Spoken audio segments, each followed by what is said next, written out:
Cara, quando veio o primeiro carro, pra mim, assim, ó, de longe, meu, assim, ó, carro de São Paulo, veio um carro de São Paulo pra mim, cara, veio um carro, o cara trouxe um carro lá de São Paulo. Quando chegou o primeiro carro, a gente ficou olhando um pro outro assim, o cara trouxe um carro de São Paulo, mas será que não tem oficina lá pra consertar?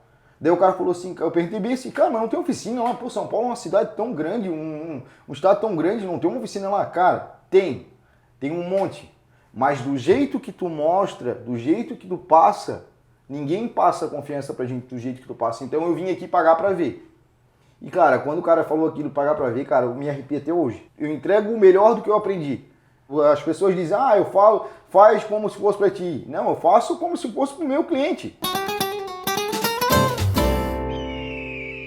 Fala pessoal, Falcão dos Negócios no ar. Hoje recebendo Anderson Fermino. O Anderson, que é um cara que eu trouxe para conversar porque eu conheci a história dele no YouTube, uma indicação do YouTube, uma sugestão. E gostei muito da tua história, Anderson, e quero que você conte um pouco dela pra gente. Então o Anderson é um cara que trabalha quase que contratado do FBI, porque o cara trabalha com bomba.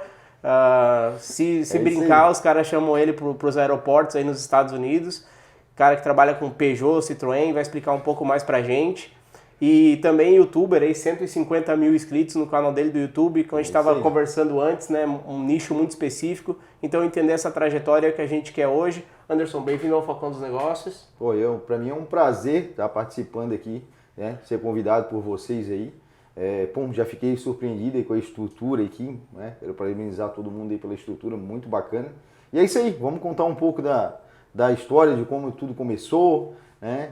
Pode perguntar o que tiver que perguntar. E é verdade, o que ele falou no começo aí, eu sou o cara que desarma as bombas.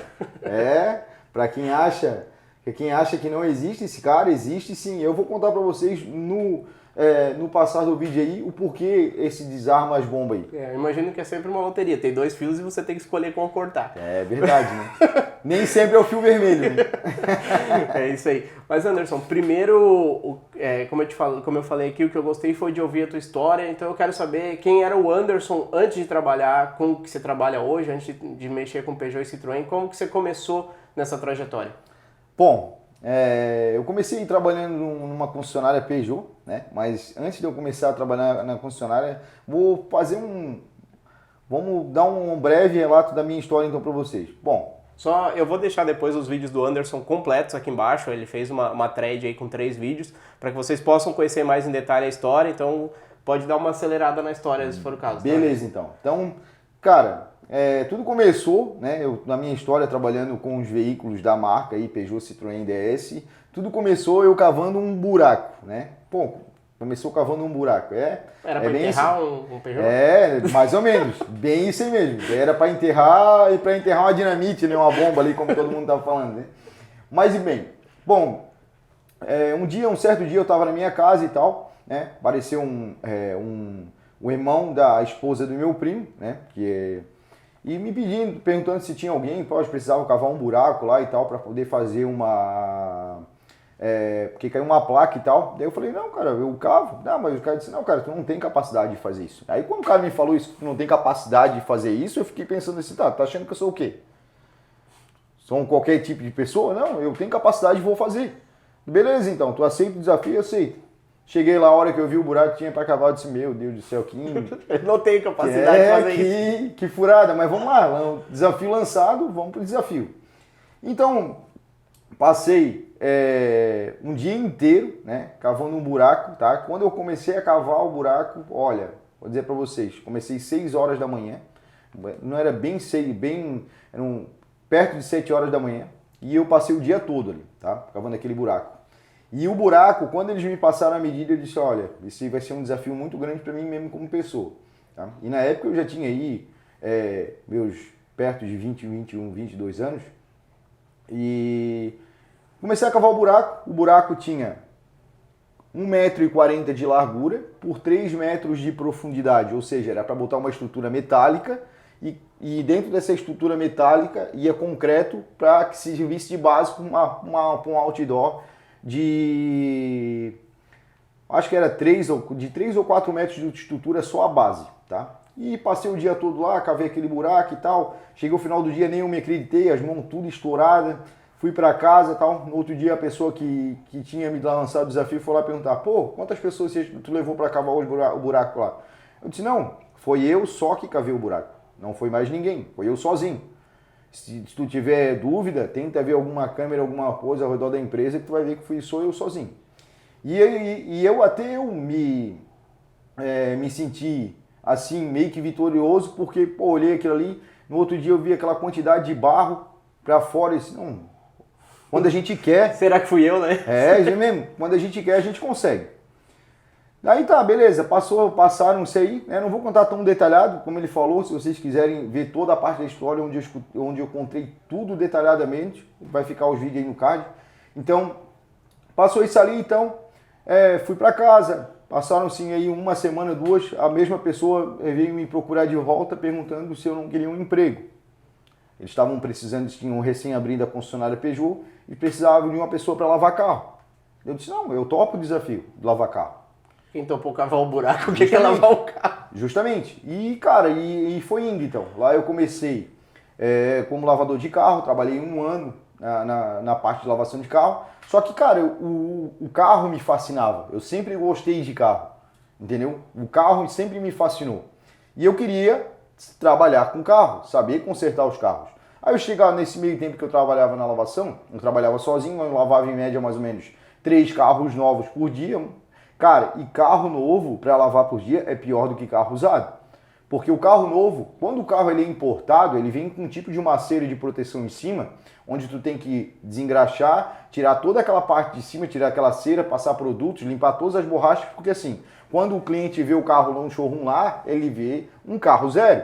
Mas se ele vê o estado que o carro chega do pátio da fábrica para as concessionárias, ele vai dizer: não, isso não é um carro zero. Então foram passando todo esse tempo aí. Eu lavava 3 carros usados por dia, novo por dia, e lavava os carros também da oficina. Tinha uma passagem média mais ou menos na época de 7 carros mais ou menos por dia. E essa passagem de carros eu lavava sozinho. Foi indo e tal, passou, fui trabalhando e quando sobrava um tempo eu ia para a oficina. E eu sempre perguntava para os mecânicos: pô, cara, vocês poderiam me ensinar? Eu gosto de trabalhar com carro, eu gosto de fazer toda essa parte aí, de como vocês trabalham. Os caras falavam bem assim para mim: cara, tu é um bom lavador, isso aqui não é para ti. E eu sempre fui um cara que, tipo assim, quando as pessoas me desafiaram, quando eu queria alguma coisa, eu sempre queria mostrar o contrário. Sempre queria mostrar o meu potencial. Porque quando eu acredito numa coisa, cara, até que me prove o contrário, eu vou insistir toda a vida nisso ali. E foi indo e tal. Não tive oportunidade, os mecânicos sempre me botando para baixo. O que eu fiz? Peguei e, por minha conta própria, me inscrevi no curso de mecânica no Senai, onde eu saía todo dia da lavação, lavava em média mais ou menos 9 carros por dia, 3 carros novos, 6 carros da parte da oficina. Fui para o Senai, pegava do meu dinheiro, que era contadinho, pagava o curso do Senai, pegava a bicicleta, andava em média mais ou menos aí em média mais ou menos uns 15 quilômetros mais ou menos para ir, mais ou menos uns 15 quilômetros para voltar. Chegava todo dia em casa, 11 horas, perto de meia-noite em casa, e no outro dia de manhã eu já estava na concessionária de volta. Isso eu fiz por um ano. Me formei no primeiro treinamento, no primeiro curso de mecânica, depois eu fiz o segundo curso de injeção eletrônica, me formei tudo. Me lembro como fosse hoje. Na frente da empresa tinha um posto de combustível e lá eles batiam uma cópia, faziam o xerox dos papéis. Eu levei os certificados lá, fiz a cópia, botei no envelope. E 2 vezes por semana o dono da concessionária ele vinha para a concessionária para visitar a concessionária, o proprietário. Aí o que eu peguei e fiz? Numa dessas visitas eu peguei um envelope, os 2 envelopes, pedi licença para o gerente e para o dono da concessionária que estavam conversando, botei em cima da mesa e saí. Saí de lá, 2 dias depois eu estava contratado para trabalhar na oficina. Então, ou seja, daí eu comecei só a decolar. Por quê? Porque o trabalho ele é assim, ó. Se tu quer trabalhar e fazer um negócio, se tu quer evoluir, não depende só da empresa. Depende muito mais do colaborador do que da empresa. Porque, tipo assim, não adianta eu te ensinar um monte de coisas se tu não quer. Uhum. Então eu queria muito. E eu queria aprender. E na concessionária tinha uns armários onde tinham várias literaturas técnicas dos carros. E eu via que ninguém lia aquilo ali. Então, como eu almoçava na concessionária meio-dia, o que eu fazia? No meu intervalo para o almoço, eu almoçava, pegava uma daquelas literaturas e começava a ler. Eu lia isso todos os dias, para entender como é que funcionavam os carros. E muitos dos técnicos que trabalhavam na concessionária, eu comecei a perceber que os técnicos não tinham o conhecimento que a literatura técnica tinha. Por quê? Porque os caras não estudavam. Simplesmente o cara queria o quê?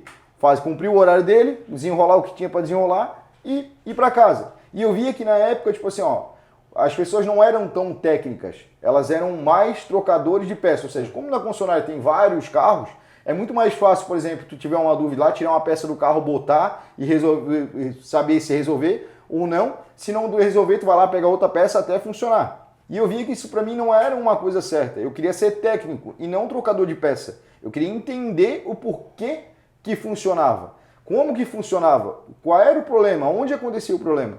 E de lá para cá eu fui ganhando espaço. Trabalhei por 6 anos na oficina, na rede concessionária, Peugeot. Só que eu queria mais. E nessa época, no outro lado da rua, eu sempre falava que eu queria conhecer o outro lado da rua, que o outro lado da rua era a Citroën, a concessionária que era bem na frente. Tinham os mesmos produtos. Quer dizer, já era PSA, né? Já era PSA. Sempre foi PSA, na realidade, né? Agora que a gente tem Stellantis, né? Sim. Teve a fusão aí de outras montadoras, mas sempre foi PSA. É que todo mundo acha que PSA é Peugeot Citroën. Não é. PSA era Peugeot Sociedade Anônima. Então, onde tinha muitos... todo mundo perguntava, PSA é Peugeot Citroën? Não. Cara, se tu vê é um S, não é um C. Não sei, né? Então, todo mundo perguntava. E aí fui para a Citroën, me desliguei da concessionária Peugeot, onde eu tenho um bom relacionamento até hoje. Tá? Recentemente, o meu ex-patrão que me deu a oportunidade de crescer dentro da empresa dele, eu sou muito grato, ele teve na minha empresa pouquíssimo tempo atrás, ele teve lá conhecendo a minha estrutura e ter escutado dele, que ele teve o prazer de ver eu crescer, isso para mim foi muito gratificante. Né? Por quê? Porque eu desenrolei tudo dentro da empresa, cumpri todos os protocolos, cumpri com os meus deveres e, cara, fui muito feliz. Aí fui para a Citroën. Saí da Citroën e saí da Peugeot, fui para a Citroën. E lá na Citroën, para mim já era tudo bem esclarecido. Por quê? Porque os veículos, a parte de motor, suspensão, eletrônica, era um Peugeot com uma roupa diferente. Só mudava a roupagem. A parte de arquitetura eletrônica e mecânica era igual, era tudo igual. Até a plataforma, né? Tudo a plataforma, tudo, entendeu? Então, foram lá, trabalhei mais 2 anos na concessionária Citroën, e aí eu via que eu queria crescer mais. Eu queria... Mas só para entender na tua escala mesmo, existia uma hierarquia mecânica também? Tipo, você subiu em algum nível de hierarquia nesse período? Subi. Nesses 6 anos que eu trabalhei na parte no grupo Strasbourg, que era uma concessionária Peugeot, o mecânico ele tinha vários níveis, né? Tinha o auxiliar, depois tinha o nível 1, nível 2 e nível 3, que era o mecânico master, e depois tinha o conselheiro técnico, que é o técnico, por exemplo, dentro da Peugeot da Citroën, existem como várias outras marcas, né? Não sei como é que se chama nas outras marcas, mas dentro do grupo Peugeot Citroën, né, que era o grupo PSA, na Peugeot chamava-se o conselheiro técnico, que era o cara que era mais técnico, que era treinado para resolver qualquer tipo de BO. E depois, na parte da Citroën, tem o tecnician, que era a mesma coisa que o conselheiro, só muda o nome, né, de uma marca para outra. E então eu tive a oportunidade de me tornar, né, só que o que acontece? Existe uma hierarquia dentro das concessionárias, sabe, dentro de uma empresa. Então, cara, tem gente que quer te ajudar e tem gente que não quer te ajudar. Tem o cara que está 10 anos lá e ainda não subiu e ele não quer que ninguém suba. Justamente, né? É bem isso mesmo. Então, o que acontece? Aquela velha história que eu sempre falo para todo mundo, né? Quando eu dou o treinamento. Cara, os incomodados que se retirem. E o que acontece? Eu via que eu preferia sair da empresa, me desligar da empresa de uma forma boa, do jeito que eu fui contratado, com a mesma amizade, com o mesmo respeito que eu sempre tive, né? E hoje eu tenho um bom relacionamento em toda a rede concessionária que eu trabalhei. Legal. E aí quando tu vai para a Citroën? Quando eu fui para a Citroën foi um outro desafio também, né? Lá tinha uma outra cultura de novos procedimentos, diferentes, os carros eram igual, mas os procedimentos eram bem diferentes também, né? Que era uma cultura de outra rede de concessionária. Lá eu trabalhei por 2 anos, né? Quando eu vi também que não dava para mim, eu chamei o gerente que me contratou do mesmo jeito para uma conversa e pedi para me desligar da empresa. Então, ou seja, eu me desliguei tanto da Peugeot quanto da Citroën. Hoje eu tenho um relacionamento com os 2 donos das 2 redes concessionárias que eu trabalhei, eu tenho um bom relacionamento justamente por causa disso, pela minha sinceridade. Então, ou seja, aí, trabalhando na Citroën e tal, eu conheci o Beto, que era a oficina que é hoje, um local hoje onde é Undercar, né? E o que aconteceu? O Beto, eu conheci ele numa situação assim, ó. Na época, quando os veículos eram novos, nenhuma concessionária ela pode mexer na parte do projeto do veículo, ou seja, o pessoal gostava de rebaixar carro, botar mola esportiva no carro, por exemplo, 307, C4 VTR, então os clientes compravam os veículos, né, e queriam rebaixar o carro, só que eles queriam pessoas que sabiam fazer o serviço. Uhum. E numa modificar fora, no caso. Justamente, e numa dessas eu tinha um rapaz que trabalhava comigo também, na rede concessionária, e ele falou, tem uma oficina aqui atrás do Beto, assim, tal. Ele falou, a hora que precisar, pode levar lá e fazer e tal. Aí, beleza. Aí um dia eu fiquei conhecendo o Beto numa situação e eu toquei no assunto, o pessoal quer rebaixar os carros, botar mola esportiva, só que a gente não pode fazer lá na concessionária e tal. E ele falou bem assim pra mim, cara, se tu precisar, pode fazer na minha oficina de noite. Depois do horário, a gente deixa um elevador vazio pra ti lá, tu utiliza lá e a gente racha esse ganho aí. Tu me paga metade do que tu ganhar pra utilizar a oficina e outra metade pra ti, beleza. E foi indo, cara, foi indo. Cara, era bem dizer, quase todos os dias eu baixava um carro, botava mola esportiva nos carros. Todo dia ele acabava com a garantia de alguém. Isso mesmo, mais ou menos isso. O trabalho dele era dar garantia na oficina e tirar do outro lado aqui. Eu pegava aqui e tirava aqui. Basicamente isso, entendeu? Então, daí, pá, foi indo, e nessas idas e vindo e conversando com o Beto, isso e aquilo, um dia eu falei pra ele, não, eu gostaria de trabalhar numa oficina que não fosse concessionária para mim entender, para mim saber como é que é. Para mim saber como é que funcionava. Ele falou, cara, o dia que tu quiser vir trabalhar comigo, as portas estão abertas. E foi indo um tempo, então, e eu comecei a trabalhar. E quando eu me desliguei da concessionária, eu já me desliguei da concessionária para ir trabalhar com ele, eu falei pro meu gerente para onde eu ia, não menti nada, eu disse, não, eu vou sair daqui da concessionária, isso e aquilo, porque eu vou trabalhar em tal lugar. E ele disse, cara, é por tua conta e risco. Se eu te desligar da empresa, eu vou contratar outra pessoa e não posso garantir a tua vaga de novo. Não, eu estou entendendo, eu tenho a plena visão disso aí. Que o que acontece? Não tem mais como voltar. E saí de lá, cara, e aí, cara, aí que foi o desafio grande. Mas aí tu tinha a Renault, né? Sacanagem. Mais ou menos. Não, cara, e aí que foi o desafio grande. O porquê? Porque o maior desafio na concessionária a gente tinha tudo, literatura técnica, a gente tinha ferramental, a gente tinha a fábrica para dar suporte, tá? Só que quando eu saí de lá, saí das concessionárias e fui trabalhar numa oficina multimarca, cara, oficina multimarca é assim, às vezes não tem ferramenta adequada, às vezes não tem literatura técnica, entendeu? Então tu tem que caminhar para uma outra escalada totalmente diferente. E assim, eu não ia mexer todo dia com Peugeot e Citroën. Eu ia mexer com carros que eu nunca mexi na minha vida. E aí que foi o grande desafio.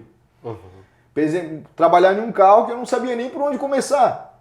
Entendeu? Eu já estava acostumado, já há 7, 8 anos, trabalhando com as marcas, com a marca Peugeot e Citroën.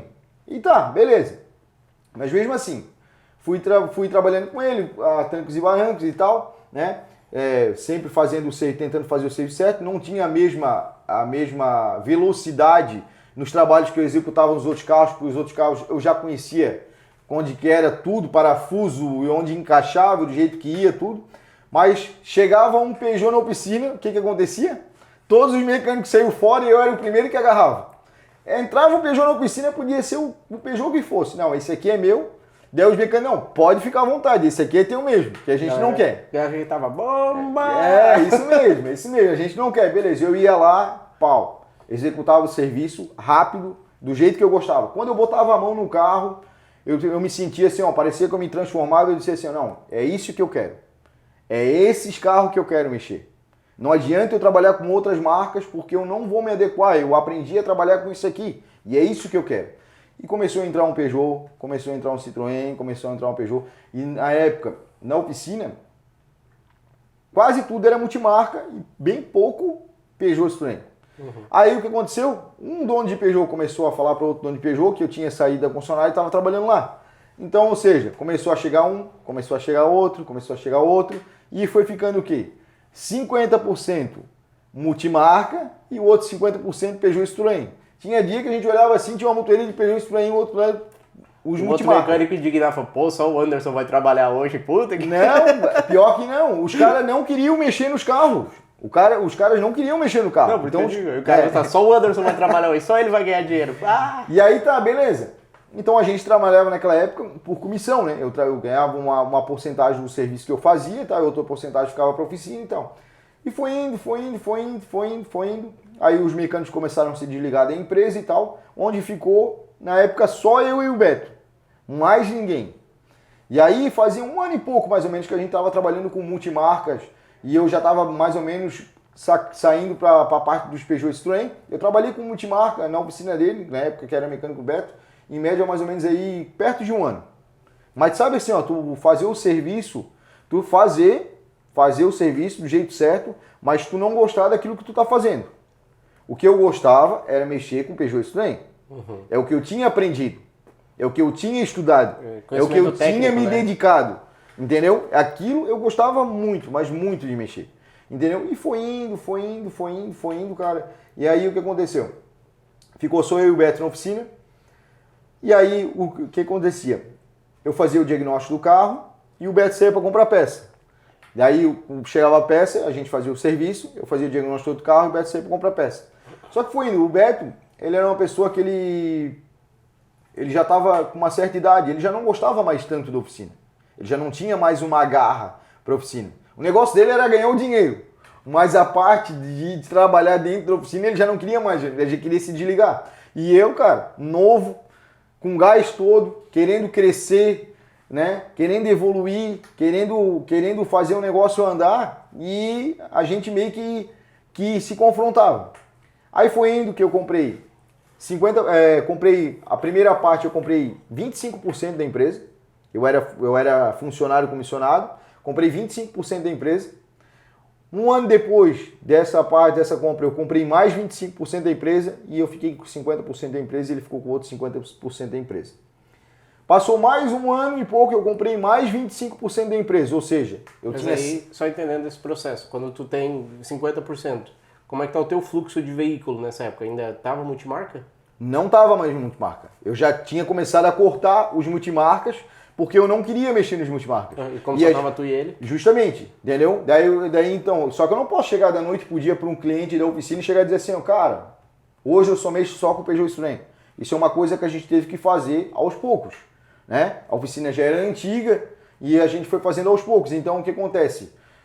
Qualquer desafio que vinha em Peugeot Citroën, eu pegava. Se fosse um desafio muito grande em outra marca, eu não pegava. Por quê? Porque eu não ia dar conta de fazer o serviço, executar o serviço. E aí o que acontece? O serviço ia ficar mal feito. E eu sempre prezei pela qualidade do serviço. Então, essa qualidade eu sempre tenho até hoje nos processos que a gente tem lá na Undercar. Pois bem, fiquei sócio do Beto com 70%, ele com 25% da empresa, até que chegou o dia eu fiz a seguinte, ele já não tinha mais vontade de vir para a empresa, ou seja, eu abria a empresa e fechava a empresa, ele já chegava de manhã já desanimado para ir para a empresa, e eu com o gás todo e tal. Chegava vou contratar. Chegava pronto para ir embora. Isso. Vou contratar eu falei para ele, cara, vou contratar um ajudante para me auxiliar, porque, pô, a gente está com uma margem grande de serviço agora e tal, e eu preciso pelo menos de um auxiliar para poder me auxiliar, me dar uma ferramenta, me dar uma coisa assim, para a gente poder fazer a parte do meio de campo, porque estava ficando muito serviço e eu estou chegando cedo na empresa e estou saindo muito tarde da empresa. Daí foi outro parte. Não, cara, que não precisa, que não sei o quê. Então, ou seja, sempre tinha essa barreira entre a gente. Eu tinha uma vontade muito grande de crescer e ele já estava com a vontade dele de se aposentar. Então a gente se confrontava muito nisso. Né? E a parte de investimento na empresa era a mesma coisa. Eu sempre queria vir investir na empresa e ele sempre brecando para investir a parte de investimento da empresa, ele comprar em bens de coisas para ele, para uso dele. Então, ou seja, a gente sempre teve um relacionamento muito bom, mas a parte de investimento, a gente tinha uma certa barreira entre eu. Então, as coisas que eu fazia na empresa, eu fazia tudo por minha conta própria, a maioria das vezes eu pagava, entendeu? E ficava por isso aí mesmo.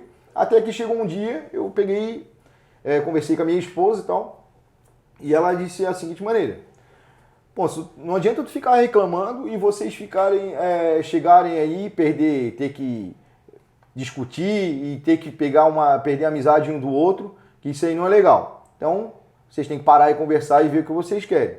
Se o Beto não ceder para ti, tu tem a opção de vender a tua parte para ele se desligar da empresa e montar a empresa para ti, ou ele vender a parte dele para ti, se desligar da empresa e a gente tocar a empresa.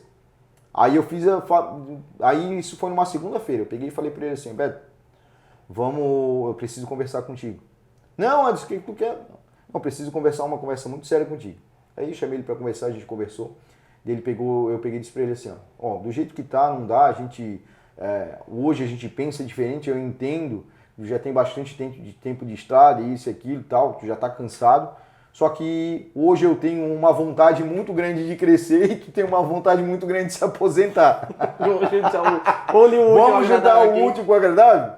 Ou seja, tu vende a tua parte da empresa para mim e eu toco a empresa e acabou-se. E vida que segue. Tu se aposenta, vive com a tua aposentadoria, com os teus aluguéis e tal, tu ganha uma renda legal mensal e não se estressa mais.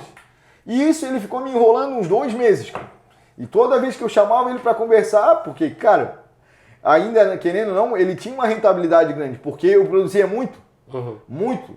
Cara, assim, ó, eu começava a trabalhar às 7 horas da manhã e não tinha horário. Saía 10 horas, 11 horas, meia-noite, 1 hora da manhã dentro da empresa. E chegava às 6 horas da tarde e ele ia embora.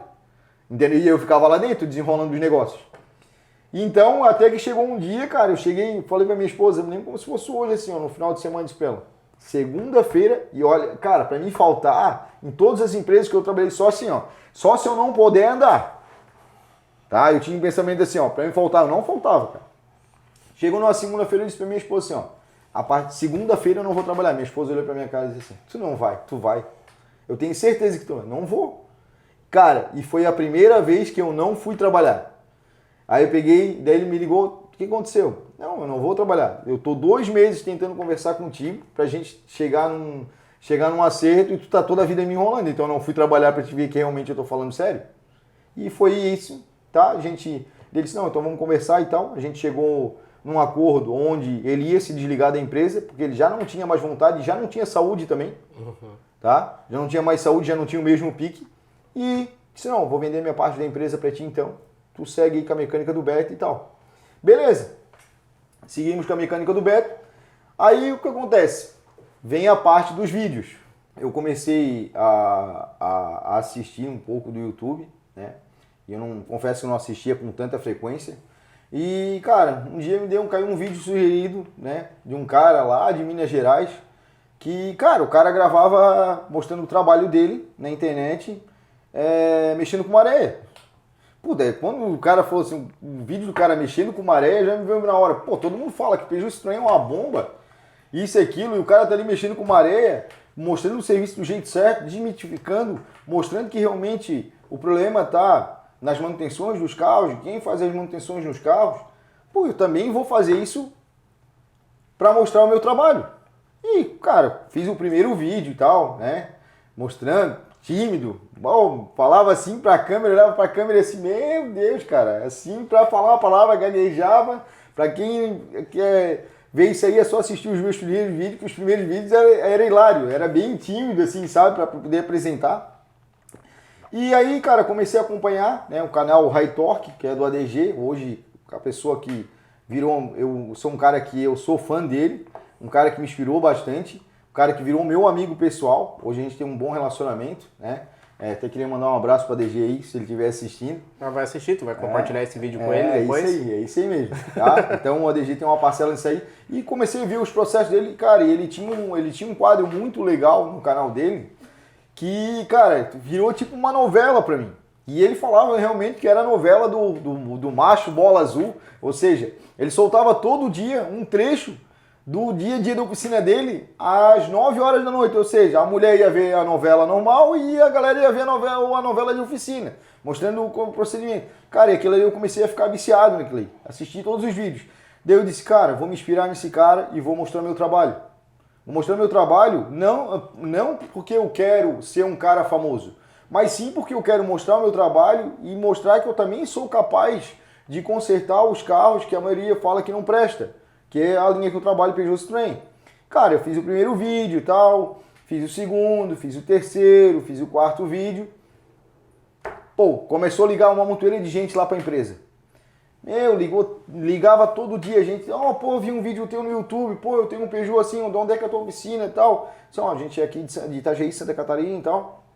Como é que eu faço para levar o meu carro aí? Tu tem que trazer o teu carro para mim. Na época a gente não tinha quase nada de processo, né, cara? Eu era bem cru nessa parte ainda, não tinha nada assim, né? Eu era um mecânico que da noite pro dia virei empresário. Então, ou seja, eu conhecia muito de carro, mas não sabia nada de gestão de oficina. Nada, nenhum ponto de gestão de oficina. Não sabia de nada. Eu sabia consertar o carro, fazer o carro funcionar bem, mas, cara, se tu perguntasse para mim quanto é que era para cobrar isso e aquilo, eu não sabia. E eu tive que aprender isso. Apanhei. E aí entra nessa jogada a minha esposa. Ou seja, a minha esposa, ela era contratada no município, efetiva. A minha esposa tem 3 faculdades, pós-graduada, tudo. Tinha um emprego estável no município, né? E um dia ela chegou e disse para mim assim, eu vou abrir de mão do meu emprego para te ajudar na empresa. Quando ela falou isso para mim, eu disse, cara, tu tá doido? Como tu vai largar um negócio que é seguro para vir trabalhar comigo? E se quebrar? Se quebrar, a gente quebra junto. Entendeu? E, cara, quando ela me falou aquilo, cara, aquilo me deu um ânimo, assim, um gás, tá? Um gás de dizer assim, não, a gente não vai quebrar. A gente vai evoluir.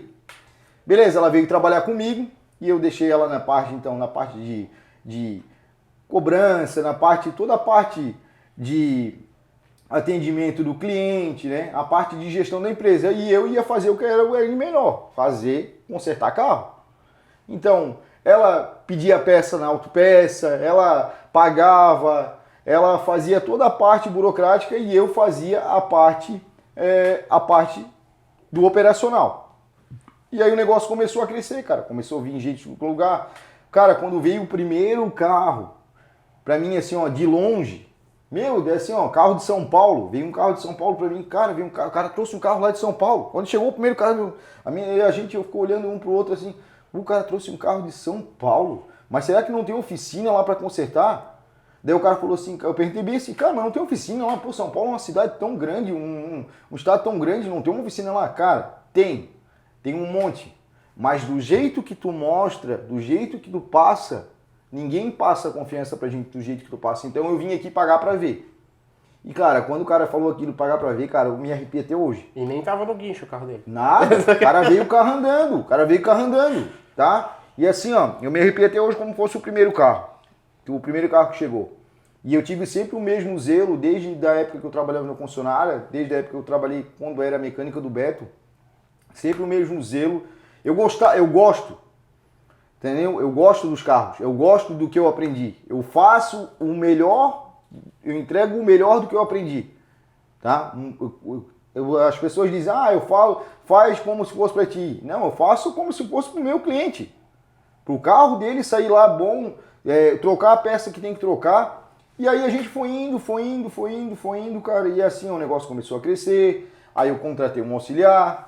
Aí depois eu contratei um outro mecânico. O negócio foi crescendo. A minha esposa trabalhando junto comigo, administrando junto ali e tal. E aí eu falei para ela, cara, agora a gente tem que pegar e mudar o nome da oficina. Por quê? E aí virou uma mudança de chave do nome da oficina. Quando eu comecei a ser um pouco conhecido na internet, naquela época eu acho que eu devia ter aí uns 17 mil inscritos. Só que eu frequentava, eu sempre gostei. Eu via o ADG indo para as feiras e ele sempre falou, Anderson, tu tem que vir numa feira, cara. Um dia ele falou para mim, tu tem que vir numa feira. Tal, pra gente se conhecer pessoalmente, que eu não conhecia ele pessoalmente. A gente se falava só por mensagem, alguma coisa assim. Naquela época não tinha nem WhatsApp forte igual hoje. A gente falava assim mesmo por mensagem lá nos vídeos. E eu ficava pensando, pô, o cara é um desse aí, cara, um canal gigante assim, me dando moral, falando comigo, né? Porque, pô, tu pensa assim, né, cara, um canal gigantesco. E o cara tendo a humildade de falar comigo, pô, vendo meu trabalho, achando legal. E aí, cara, conheci o ADG na primeira feira, na Autopar. Aí, pá, e aí onde eu chego naquele ponto que eu falei pra vocês no começo, que a gente tava começando nos bastidores. Cheguei lá e tal, e a primeira coisa que ele pegou e falou assim pra mim, pô, cara, eu gostei do teu canal, sabe por quê? Porque tu tem 2 câmeras. Teu canal é igual televisão. E pra quem me assiste, vocês podem ver que dificilmente eu vou assistir, eu fiz um vídeo meu, eu me gravando. Eu sempre fui acostumado a alguém me gravar para me apresentar. Eu gosto de apresentar, mostrar onde é que é, então eu tenho mais aptidão com alguém me gravando e mostrando, apresentando ali do jeito certo. E foi indo, cara, foi indo. Aí nessa feira, beleza, as pessoas me chamaram, a gente lá na feira, passava por mim e chamava de Beto. E eu, ô Beto, nada. Aí um dia aí teve uns que tirou, ô Beto, pô, cara, tava te chamando lá, pô, tu nem desse bola pra cima, pensei que tu era mais humilde. Eu disse, cara, tu vai me desculpar, cara, meu nome não é Beto, eu sou o Anderson. Como é que eu vou, cara, adivinhar que tu tá querendo falar comigo, mas tu tá me chamando de Beto? E a oficina na época era Mecânica do Beto. E o nome do canal? Mecânica do Beto. Bah! E nos vídeos, depois que aconteceu essa situação, o cara falou assim pra mim, cara, o meu editor, ele também não se atentou nisso aí, e daí depois a gente começou a botar, toda vez que eu falava, aparecia lá, Anderson. Toda vez que eu parava, aparecia um GCzinho lá no canto, Anderson. E mesmo assim as pessoas mandavam mensagem, ô Beto, isso aqui, ligavam na oficina, ô Beto, quero falar contigo, Beto, tô com problema no carro, Beto, isso, aquilo. Daí um dia eu cheguei em casa pra minha esposa e falei pra ela, a gente tem que arrumar um jeito de a minha figura ser o Anderson e não ser o Beto, porque fica essa situação desconfortável. Pô, eu vou no lugar, a pessoa me chama de Beto, eu não atendo, eu não atendo ele como Beto, o cara vai deixar que eu sou o quê? Que eu sou um ignorante, que eu tô me achando um popstar. E muito pelo contrário, é que eu não assimilava o cara me chamar de Beto e o meu nome é Anderson. Sim. Né? Aí tá, beleza. Veio a parte então da gente mudar o nome da oficina, depois de um tempo mudar o nome da oficina. Pô, e que nome que eu vou botar na oficina agora? Pô, e tá, e coisa, e pesquisa, isso, aquilo, pá, pesquisa, e nada. Um dia eu tô assistindo um vídeo do ADG, o ADG me disse bem assim, cara, bem assim, ó. Bom, que agora nós estamos preparando uma parte aqui na oficina, na parte de undercar, ou seja, né, parte de undercar em inglês, né, a parte de baixo do carro, a parte onde coisa. Disse, meu Deus, esse é o nome da oficina, cara, undercar. O cara me deu mais uma letra. E tal, beleza. Aí, o que aconteceu? Peguei, entrei em contato com uma empresa de marcas e patentes e tal. Disse assim, ó, pô, como é que eu faço para registrar um nome? Ah, tu vai ter que criar uma logomarca, tu vai ter isso, a gente vai ter que entrar com um processo no NPI lá de marcas e patentes e tal, pra gente registrar a marca. Mas qual é o nome da tua marca que tu quer registrar? Porque eu preciso fazer uma pesquisa e saber se essa marca não tem registro. Se essa marca tiver registro, a gente já encerra o processo, não vou nem dar andamento, porque já tem registro, não tem como registrar. Beleza.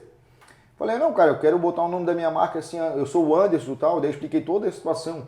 Ó, cara, eu vou nos lugares, os caras me chamam de Beto, eu não quero mais ser conhecido como Beto, eu quero ser conhecido como Anderson e tal. Daí o cara começou a rir, cara, pior que isso faz sentido mesmo, se tu parar pra pensar. Pô, tu é um cara que apresenta uma coisa, os caras te chamam de Beto, tu não atende como Beto, o cara vai achar que tu é ignorante. Aí tá, fomos lá e tal, começamos a registrar a marca, primeira coisa já bateu na trave, a marca tinha registro, o nome da empresa tinha registro. E aí agora? Daí só que o cara me deu uma esperança, o cara disse, cara, essa marca foi registrada há 10 anos atrás. O registro de uma marca, ele expira de 10 em 10 anos.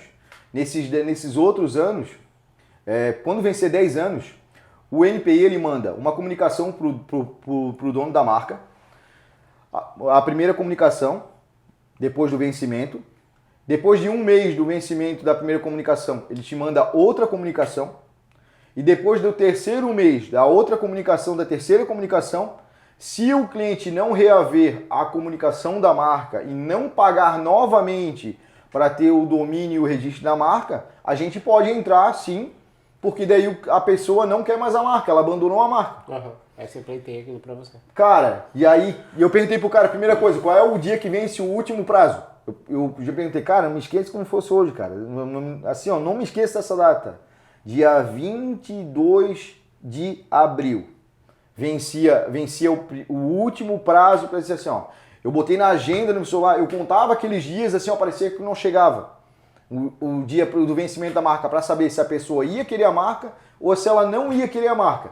E tá, foi indo, foi chegando para a próxima data. Primeira data, o cara comunicou? Não. Pô, ligava pro cara quase todo dia. Assim, ó, ligava pro cara, bem dizer assim, umas 2 vezes por semana. Cara, e lá da marca, deu uma coisa, o cara disse, calma, cara, tem o primeiro vencimento, tem o segundo, tem o terceiro. Mas tu sabe quando o cara tá querendo um negócio, o cara fica apreensivo. Agoniado, né? O cara fica apreensivo. Né? Tu quer, pô, isso aqui vai mudar a minha vida, isso aí vai dar uma virada de chave, eu vou ser conhecido como Anderson, essa marca tem que ser minha, cara.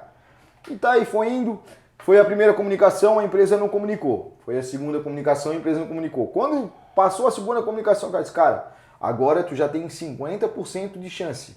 Se a empresa não comunicar que ela quer a marca, que a marca é dela, e ela não comunicar para o NPI e fazer toda a parte de comunicação e pagamento para reaver os direitos por mais 10 anos, passou um dia, não teve a comunicação, no outro dia de manhã eu dou entrada. Cara, pensa.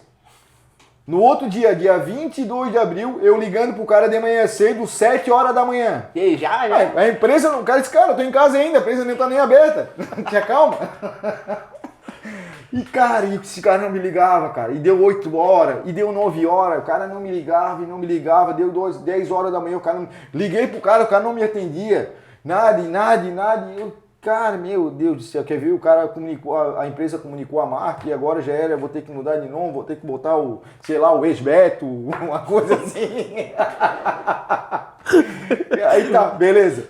Cara, 2 horas da tarde o cara me liga. Quando eu vi o telefone do cara, cheguei a tremer no telefone do cara. Pô, e aí? Não, Anderson.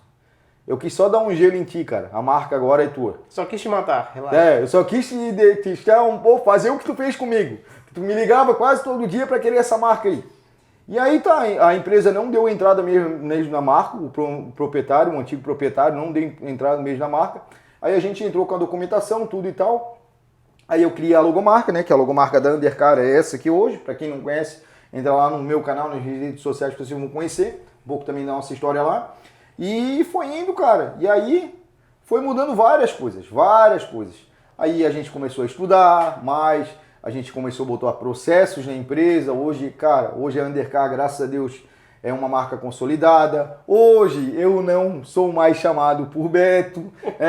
Eu tenho outro parceiro que é quem faz as tags para mim, as figurinhas lá nas minhas redes sociais. Se tu botar lá, quem tiver no Instagram, entra lá na parte das figurinhas, lá das tags, vai ter lá as minhas figurinhas da empresa e vai ter uma figurinha que vai estar a minha foto, vai ter um balãozinho escrito assim, ó, meu nome não é Beto.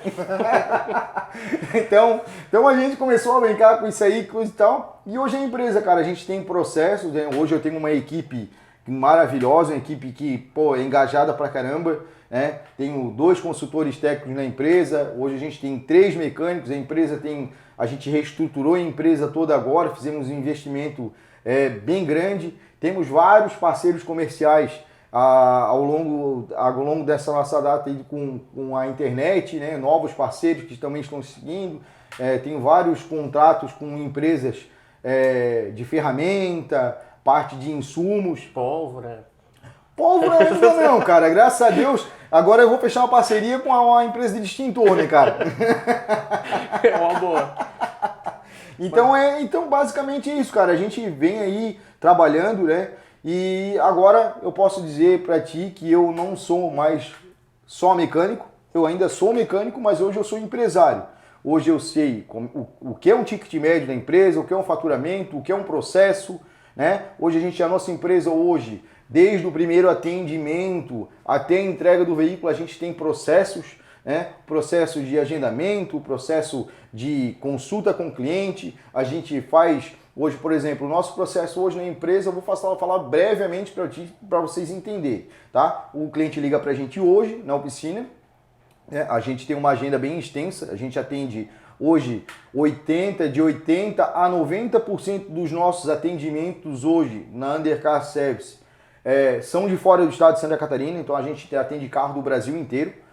Muitos desses carros chegam sim de guincho, mas não é porque chegam quebrados, e sim o que acontece? Muitas das pessoas não sabem, por exemplo, se tu quer levar um carro numa oficina que tu conhece, seja um pouco longe, tu tem um seguro do teu carro.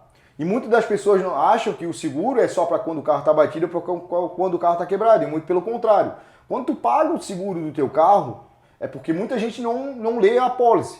Lá tu tem lá a quilometragem que tu pode levar o teu carro para onde tu quiser, tá? Para a oficina que tu desejar e tem a quilometragem. Então, quando o cliente é de longe e ele quer trazer o carro até a gente instrui ele, pô, já entrou, já viu a tua apólice? Vê a quilometragem que está lá, que tu pode trazer, dá dentro, beleza? Aciona o seguro, manda levar para a oficina pra gente. 1.000 quilômetros, né? O meu seguro é 1.000 quilômetros. Então, por exemplo, claro que tu tá perto da gente, né? Mas se fosse daqui de 1.000 quilômetros, poderia trazer o teu veículo, a gente iria receber. Então, como é que funciona? O carro chega pra gente, o cliente entra em contato com a gente, não, eu quero que vocês façam o mesmo serviço que vocês mostram na internet. E olha a responsabilidade que é. Não é só aparecer na internet, é uma responsabilidade muito grande. Por quê? Se tu tá na minha cidade e teu carro quebra, é uma coisa. Se eu faço um serviço para ti e o teu carro quebra em São Paulo, no Rio de Janeiro, olha o transtorno que isso gera para todo mundo. Gera tanto para o dono do carro e gera também para a gente, que é dono da oficina, que é o proprietário da oficina, para toda a equipe, que todo mundo que está engajado com aquilo ali. Então o que acontece?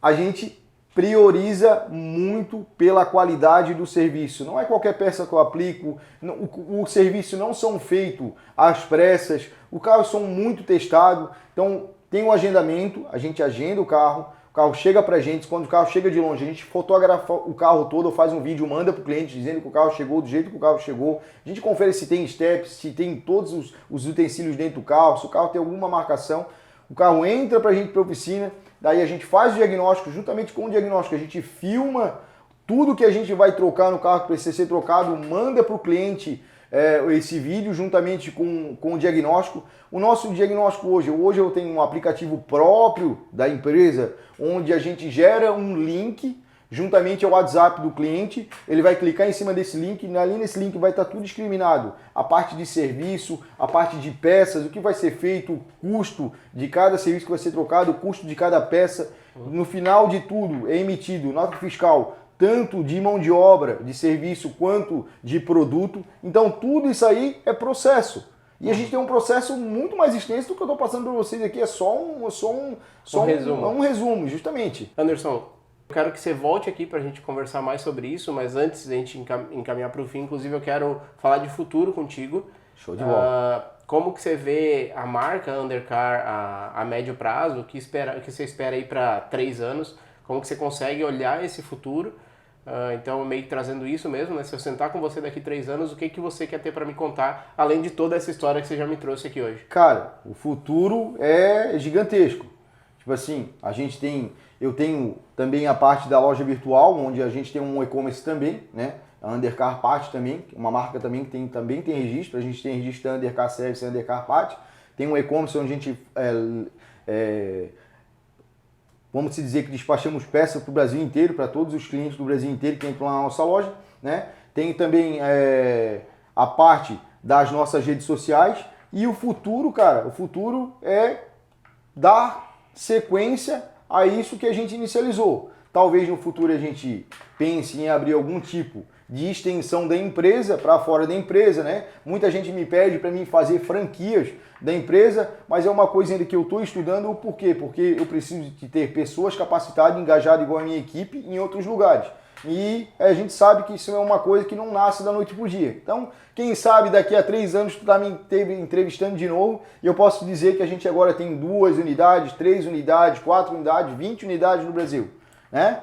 Esse é o que eu desejo para o futuro, que o crescimento seja aí bem próspero. Legal, é o que a gente deseja também, Anderson. Espero realmente poder conversar contigo daqui 3 anos. Show de bola. Kaique, nosso brinde. O Kaique, nossa estrela maior aqui, ó. O Kaique é o cara que me deixa bonito nos vídeos. Ele ele usa um programa que funciona bem comigo. Para os nossos convidados, ele usa o Photoshop e para mim ele usa o Pet Shop. Então, pessoal, uma lembrancinha nossa para marcar. Show de bola, vou abrir aqui, né? Pô, tem que abrir o presente aqui pro. Tem que abrir o presente, né? O convidado, muita gente ganha o presente e não nem sequer abre para ver, né? Pô, muito obrigado, um copo bem bacana. Aqui. Unboxing do um unboxing aí, ó. Isso aí, ó. Uma agenda, com certeza eu vou utilizar bastante, né? Juntamente com a minha assessora aí, que tá hoje, minha filha. Gabi. Comigo, né? Qual que é o seu Instagram, Gabi? Seu TikTok, enfim. Pode passar o seu... O Instagram é gabi.fermino. Gabi.fermino, então já pode deixar o like lá, ver as publicações dela. É isso aí. Bom, uma sacolinha sustentável aí, ó. Isso aí, trabalhando no meio da sustentabilidade. Cara, pra mim foi um prazer participar com vocês aqui, contar um pouco da minha história, resumir um pouco da minha história. Quero parabenizar principalmente toda a equipe aqui, a estrutura aqui dessa empresa, fantástica, um lugar muito, mas muito bacana mesmo. Fiquei bem surpreendido. Eu gostei, assim, da parte do ambiente, onde tem uma grande equipe aqui e as pessoas trabalham bem relax, bem à vontade. Eu acho que bem bacana a estrutura aqui da empresa. Muito top, tá? Valeu. É um pouco do que a gente tem como cultura e que a gente quer levar pra fora. É legal saber que vocês estão saindo daqui também com essa impressão. Show de bola. Eu quero te agradecer também, Anderson, por ter me recebido lá. O Anderson foi o cara que eu tive que ir convidar pessoalmente. Tive que visitar minha sogra pra te convidar, Anderson. Olha o sacrifício que eu fiz por você. Se eu não viesse aqui, pelo amor de Deus. Mas é um prazer te receber aqui, é um prazer ouvir a tua história de novo, que eu já conhecia, mas é bacana, é até emocionante. Te agradeço, espero ter mais oportunidade de sentar contigo e reforço o convite para quem nos assiste, para que siga lá o canal da Undercar. Eu vou deixar os links aqui embaixo, vou deixar o link da história do Anderson. Tem muito mais coisa do que ele contou aqui. Tem um curso também para desarmar bomba que ele fez com a galera do Iraque lá, é muito bom. Na época que o Saddam Hussein e o Osama era vivo. Ele tá desmontando um Peugeot 208, cara, sensacional. E mais uma vez, sigam as nossas redes sociais também do Falcão dos Negócios e a gente se fala no próximo episódio. Abraço, pessoal. É isso aí.